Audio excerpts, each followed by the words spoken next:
Hello everyone. इससे पहले वाली क्लास में हमने पढ़ा था कि जो एक्स्ट्रा स्टीलर रीजन होता है उस एक्स्ट्रा स्टीलर रीजन में सेकेंडरी ग्रोथ कैसी होती है। तो एक्स्ट्रा स्टीलर सिस्टम में या एक्स्ट्रा स्टीलर रीजन में होने वाली सेकेंडरी ग्रोथ को हमने 3 स्टेप्स में डिवाइड किया था।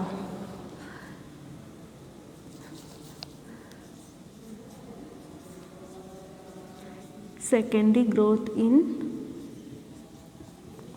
Extra stelar region. तो इसे हमने 3 भागों में डिवाइड किया था। Making of periderm,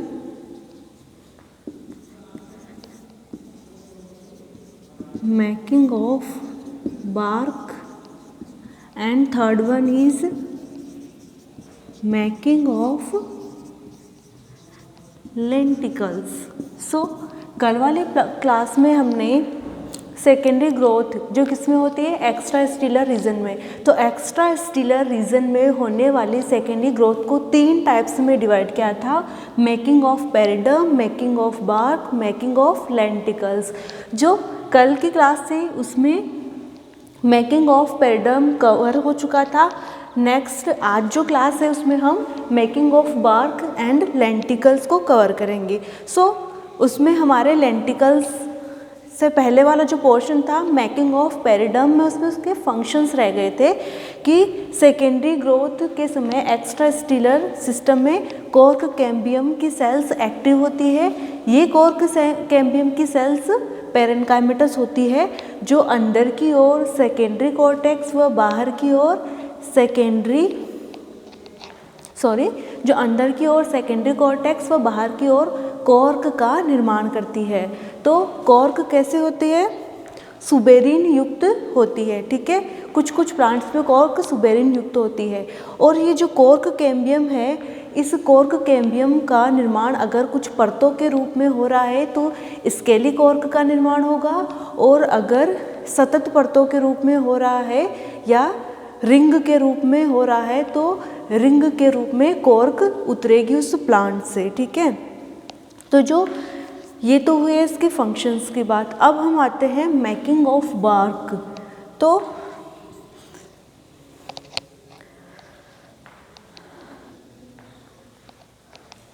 cork cambium एवं वेस्कुलर कैम्बियम में सेकेंडरी ग्रोथ होने के बाद में किसका निर्माण होता है, बार्क का निर्माण होता है। तो कॉर्क कैम्बियम व वेस्कुलर कैम्बियम में सेकेंडरी ग्रोथ के बाद में जो लेवल्स का निर्माण होता है वो क्या होती है, बार्क कहलाती है। ठीक है, तो बार्क क्या होगी कि सबसे पहले तो सेकेंडरी ग्रोथ कहाँ हुई थी कि वेस्कुलर कैम्बियम और कॉर्क कैम्बियम में सेकेंडरी ग्रोथ होने के बाद में बार्क का निर्माण होगा। तो मैं सिंपल वर्ड्स में कहूँ तो वेस्कुलर कैम्बियम से बाहर का समस्त भाग क्या कहलाएगा, बार्क। तो वेस्कुलर कैम्बियम से बाहर का भाग क्या कहलाएगा, बार्क। तो ये तो आपको पता चल गया कि जो सेकेंडरी ग्रोथ होती है उस सेकेंडरी ग्रोथ कहाँ हुई थी, वेस्कुलर कैम्बियम में और कॉर्क कैम्बियम में, अर्थात स्टीलर रीजन में और कॉर्टेक्स वाले रीजन में सेकेंडरी ग्रोथ हुई थी जिससे बार्क का निर्माण हुआ। तो वेस्कुलर बंडल या वेस्कुलर कैम्बियम से बाहर की ओर बनने वाली परतों को बार्क कहते हैं। तो ये जो बार्क है ये 2 टाइप की होती है, इनर बार्क और सेकंड है आउटर बार्क। जो इनर बार्क होती है उसे कहते हैं स्यूडो बार्क और इसे कहते हैं रियल बार्क। तो बार्क एक्चुअल में क्या हुई, वेस्कुलर कैम्बियम के बाहर का समस्त भाग बार्क कहलाता है जो किससे बनता है, वेस्कुलर कैम्बियम और कॉर्क कैम्बियम में सेकेंडरी ग्रोथ के बाद में बनता है। ठीक है, तो ये जो बार्क होती है ये दो टाइप की होती है, इनर बार्क जिसे कहते हैं सूडो बार्क और आउटर बार्क जिसे कहते हैं रियल बार्क। सो अब हम देखते हैं कि सूडो बार्क क्या होती है और रियल बार्क क्या होती है। तो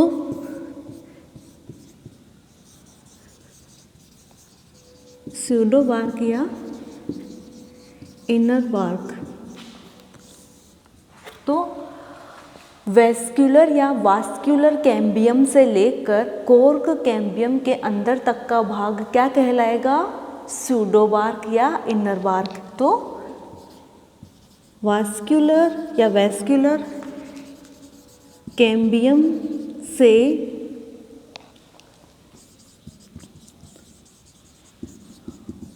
कॉर्क कैम्बियम के अंदर तक का भाग क्या कहलाएगा? इनर बार्क या सूडो बार्क कहलाता है।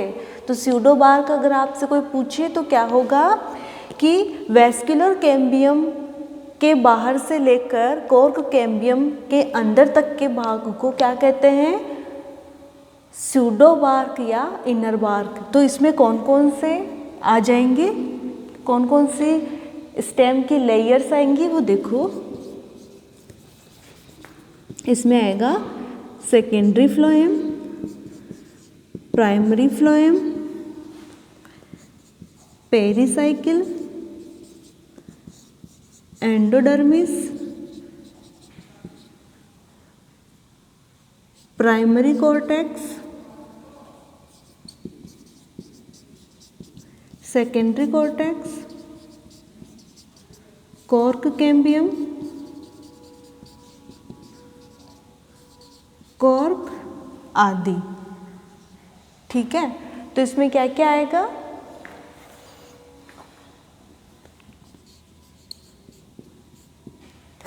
अब देखो सूडो बार्क की बात करूँ तो मैंने पहले बता दिया कि कॉर्टेक्स एवं वेस्कुलर कैम्बियम में सेकेंडरी ग्रोथ होने के बाद में बार्क का निर्माण होता है, अर्थात वेस्कुलर कैम्बियम से बाहर तक की लेयर्स क्या कहलाएगी? बार्क कहलाएगी, या बाहर तक के स्तर बार्क के अंतर्गत आते हैं। ये बार्क दो प्रकार की होती है, inner bark, outer bark.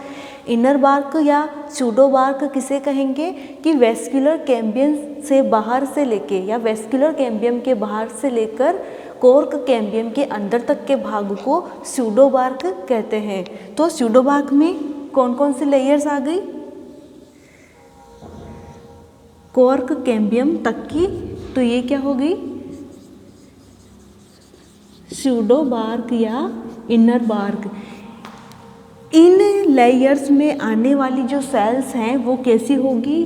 Living या सजीव प्रकार की सेल्स आएगी। ये चीज़ हमेशा ध्यान रखना कि सूडो बार्क के अंदर कौन कौन सी लेयर्स आ गई? Secondary phloem, primary phloem, pericycle, endodermis, primary cortex, secondary cortex और कॉर्क कैम्बियम के अंदर तक का भाग सूडो बार्क का निर्माण करता है या सूडो बार्क कहलाता है, जिसे इनर बार्क भी कहते हैं। और इन्हीं सभी लेयर्स में पाई जाने वाली समस्त सेल्स कैसी होती है? सजीव प्रकार की होती है, लिविंग सेल्स होती है। और कॉर्क कैम्बियम से बाहर से लेकर कॉर्क तक का भाग क्या कहलाएगा? Real bark. तो अगर मैं डेफिनेशन यहाँ पे लिखूँ रियल बार्क किसे कहते हैं, तो रियल बार्क क्या होगा कि कॉर्क कैम्बियम के बाहर तक का भाग क्या कहलाएगा? रियल बार्क कहलाएगा।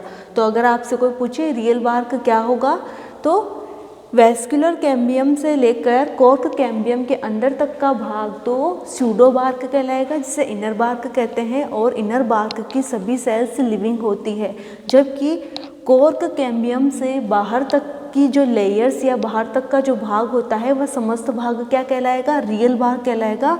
और रियल बार्क की समस्त सेल्स कैसी होती है? डेड टाइप की। ये लिविंग होती है या और ये डेड होती है, ये मीन्स ये मृत प्रकार की होती है। सो अब ये जो रियल बार्क है ये भी दो टाइप की होती है, कौन कौन सी? ये जो रियल बार्क है ये भी दो टाइप की होंगी, कौन कौन सी होगी? स्केली बार्क और दूसरा है रिंग बार्क। तो स्केली बार्क कैसे होगी कि जब कॉर्क सेल्स या कॉर्क कैम्बियम की सेल्स स्केल के रूप में या शल्कों के रूप में उतरती है तो वो कौन सी बार्क कहलाएगी? Scaly bark. क्योंकि ये जो स्केल्स होते हैं या ये जो बार्क होती है वो रेप्टाइल्स के समान, सरीसृपों के समान दिखाई देती है या सरीसृपों के स्केल्स या शल्क के समान दिखाई देती है, इसलिए इसे स्केली बार्क कहते हैं। तो बार्क भी, रियल बार्क भी दो टाइप की होगी, स्केली बार्क और रिंग बार्क।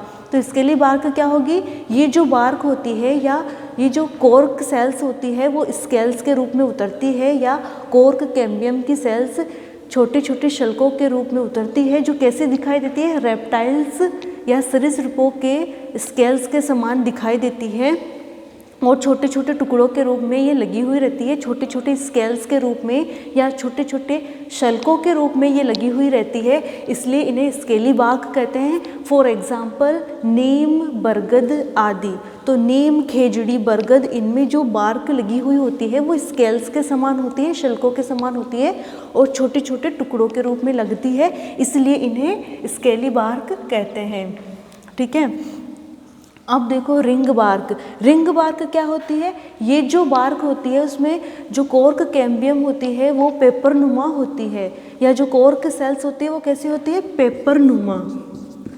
तो जब हम इनके स्टेम्स की छाल को अलग करेंगे या बार्क को अलग करेंगे तो ये जो कॉर्क सेल्स होती है, कॉर्क कैम्बियम से कॉर्क का निर्माण हुआ, तो ये जो कॉर्क कैम्बियम की सेल्स या कॉर्क सेल्स होती है वो पेपर नुमा छाल के समान उतरती है, इसलिए इन्हें, और ये रिंग के रूप में लगी हुई होती है। मीन्स ये स्टेम है तो इस पर ये वलय के रूप में लगी हुई होती है और ये वलय के रूप में ही उतरती है, पेपर नुमा होती है, इसलिए इन्हें रिंग बार्क कहते हैं। जैसे कि यूकेलिप्टस जिसे हम सफ़ेदा बोलते हैं,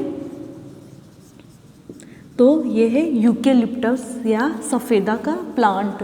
ठीक है। तो ये तो हुए आपके डिफरेंट टाइप्स के बार्क। तो बार्क का अगर आपको कोई फंक्शन पूछे तो बार्क के फंक्शंस क्या होंगे कि ये जो बार्क होते हैं ये इनको सुरक्षात्मक आवरण प्रदान करते हैं। किनको? प्लांट्स को सुरक्षात्मक आवरण प्रदान करते हैं। अब बात करते हैं हम लेंटिकल्स। बार्क हमने पढ़ लिया, अब पढ़ेंगे हम मेकिंग ऑफ लेंटिकल्स। तो जब प्लांट्स में सेकेंडरी ग्रोथ होती है तब सेकेंडरी ग्रोथ के समय प्लांट में जो स्टेम होता है उस स्टेम में उपस्थित स्टोमेटा एक विशेष प्रकार की संरचना में परिवर्तित हो जाते हैं या मॉडिफाई हो जाते हैं, जिन्हें क्या कहते हैं? लेंटिकल्स। तो थर्ड जो हेडिंग है वो आपके है मेकिंग ऑफ लेंटिकल्स या वातरंध्रों का निर्माण। इसमें क्या होता है? जब प्लांट्स में सेकेंडरी ग्रोथ होती है तब स्टेम में उपस्थित स्टोमेटा एक विशेष प्रकार की संरचना में परिवर्तित या मॉडिफाई हो जाते हैं, जिन्हें कहते हैं लेंटिकल्स, जिन्हें लेंटिकल्स कहते हैं। तो लेंटिकल्स एक्चुअल में क्या है? स्टेम में उपस्थित स्टोमेटा होते हैं जो सेकेंडरी ग्रोथ के समय विशिष्ट संरचना में या स्पेसिफिक स्ट्रक्चर में मॉडिफाई हो जाते हैं, जिन्हें कहते हैं लेंटिकल्स या वातरंध्र। तो इन लेंटिकल्स का निर्माण पेरिडर्म के निर्माण के समय ही शुरू हो जाता है। तो जब पेरिडर्म का फॉर्मेशन होता है उस पेरिडर्म के फॉर्मेशन के साथ ही लेंटिकल्स का निर्माण भी शुरू हो जाता है। सेकंड पॉइंट क्या हुआ कि जब प्लांट में पेरिडर्म का निर्माण हो रहा होता है सेकेंडरी ग्रोथ के समय, उसी समय इन लेंटिकल्स का निर्माण भी होने लगता है। इस समय क्या होता है? जो कॉर्क कैम्बियम की सेल्स होती है वो कॉर्क कैम्बियम की कुछ सेल्स कॉर्क सेल्स का निर्माण न करके किसका निर्माण करेगी? पेरेन्काइमेटस सेल्स का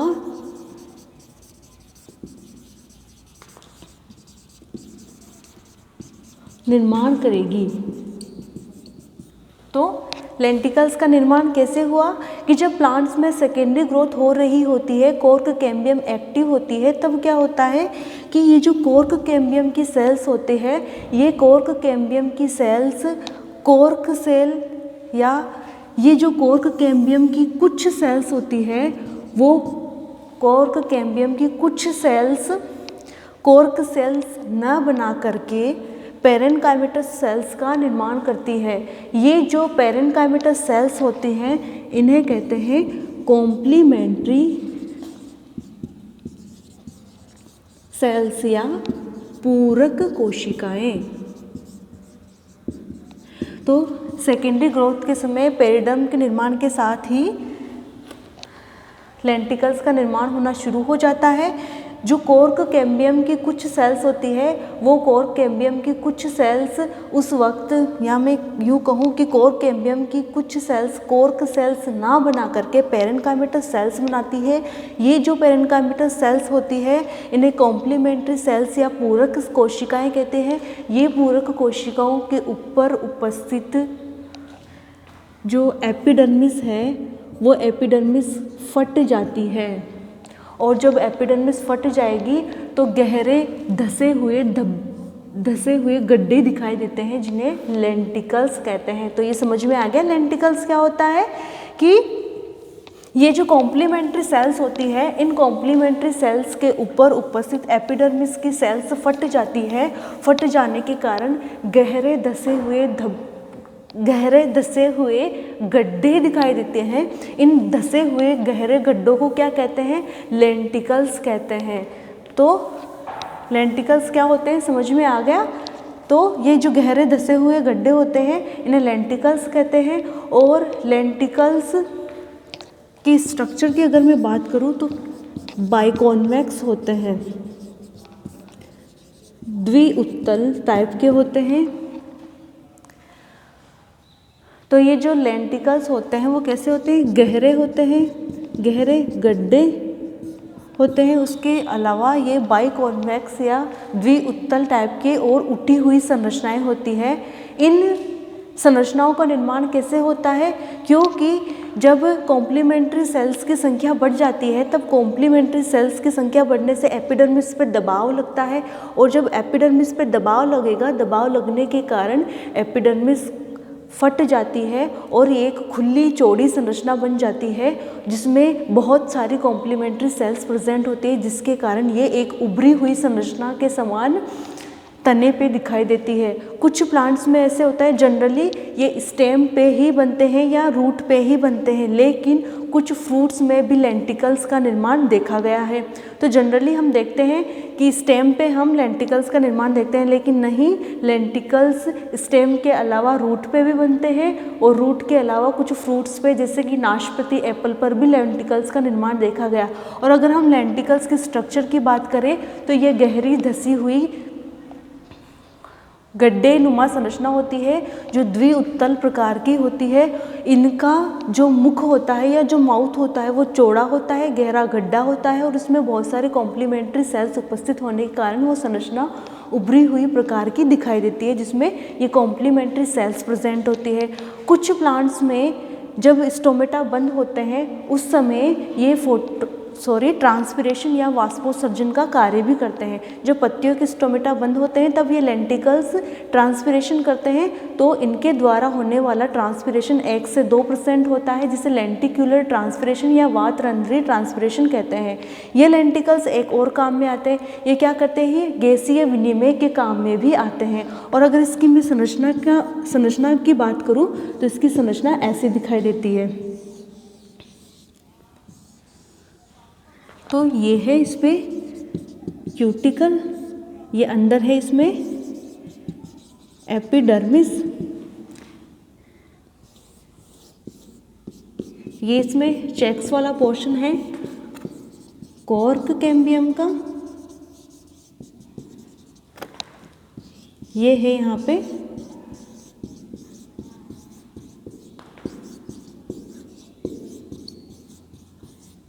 सेकेंडरी कॉर्टेक्स,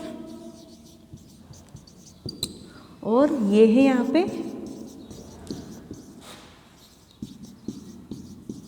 गोलाकार कॉम्प्लीमेंट्री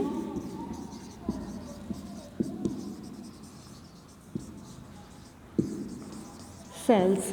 सो आपको पता चल गया कि कैसे होते हैं। तो देखो, ये जो लेंटिकल्स होते हैं इनमें ये है कॉर्क कैम्बियम वाला भाग, ये है कॉर्क सेल्स। तो ये लेंटिकल्स की स्ट्रक्चर होती है, ये एपिडर्मिस होती है जो कॉम्प्लीमेंट्री सेल्स के दबाव के कारण फट जाती है। ये एपिडर्मिस के ऊपर क्यूटिकल होती है। ये जो चेक्स वाला पोर्शन है ये है ये है कॉर्क कैम्बियम। कॉर्क कैम्बियम अंदर की ओर सेकेंडरी कॉर्टेक्स का निर्माण करती है, बाहर की ओर कॉर्क सेल्स का निर्माण करती है। ये कॉर्क सेल्स कभी कभी कॉर्क सेल्स ना बनाकर पेरेन्काइमेटस हो जाती है और पेरेन्काइमेटस होकर कॉम्प्लीमेंट्री सेल्स बनाती है। ये जो कॉम्प्लीमेंट्री सेल्स होती है या लेंटिकल्स में जो सेल्स प्रेजेंट होती है वो अंतराकोशिकीय अवकाश युक्त होती है और इनके द्वारा गैसीय विनिमय होता है। और कुछ प्लांट्स में स्टोमेटा बंद होने पर ये 1 से 2% लेंटिकुलर ट्रांसपिरेशन का कार्य भी करते हैं और गैसियस एक्सचेंज का भी कार्य कर सकते हैं।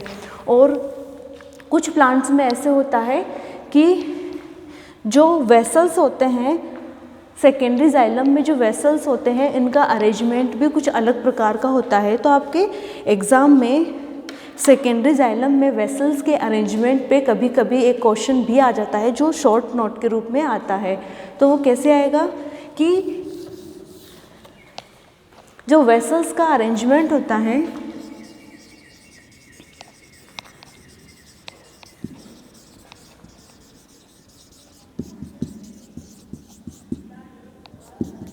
जो सेकेंडरी जाइलम सेल्स होती है उन सेकेंडरी जाइलम सेल्स में वेसल्स का अरेंजमेंट कैसा होता है। तो ये जो वेसल्स की स्थिति होती है सेकेंडरी जाइलम में, वेसल्स और ट्रैकेट्स की जो स्थिति या वितरण होता है, पोजीशन या डिस्ट्रीब्यूशन होता है किनका, वेसल्स का। जाइलम सेल्स में वेसल्स के डिस्ट्रीब्यूशन के द्वारा 3 टाइप की वुड देखने को मिलती है। कैसी, पोरस, डिफ्यूज पोरस और रिंग पोरस। तो पोरस में नॉन पोरस। तो नॉन पोरस वुड का निर्माण कहाँ पे होता है, जिम्नोस्पर्म में। कुछ एंजियोस्पर्म में भी ये देखा गया है। तो मोस्टली नॉन पोरस वुड का निर्माण किस में होगा, जिम्नोस्पर्म में। इस प्रकार की जाइलम सेल्स में क्या होता है, इस प्रकार की जाइलम सेल्स में वेसल्स का अभाव होता है और वेसल्स का अभाव होने के कारण ये जो लकड़ी होती है वो थोड़ी स्मूथ या सॉफ्ट टाइप की होती है। ठीक है, तो नॉन पोरस में ये मोस्टली जिम्नोस्पर्म में मिलती है और बहुत ही कम एंजियोस्पर्म में देखी गई है और इनमें वेसल्स का अभाव होता है जिसके कारण लकड़ी थोड़ी सॉफ्ट होती है। डिफ्यूज फॉरेस्ट में समान व्यास की वेसल्स स्थित होती है और समान व्यास की जो ये वेसल्स होती है ये क्रमागत रूप से अपना व्यास बढ़ाती हुई रहती है। और जो रिंग पोरस होती है इनमें रिंग के रूप में वेसल्स अरेंज होती है और इनमें बसंत ऋतु में वेसल्स बड़े व्यास की और पतझड़ ऋतु में वेसल्स छोटे व्यास की होती है। और इस प्रकार से आपके सेकेंडरी ग्रोथ, डाइकोट्स में सेकेंडरी ग्रोथ खत्म होता है। नेक्स्ट क्लास में मैं नेक्स्ट टॉपिक शुरू करूँगी। Thank you.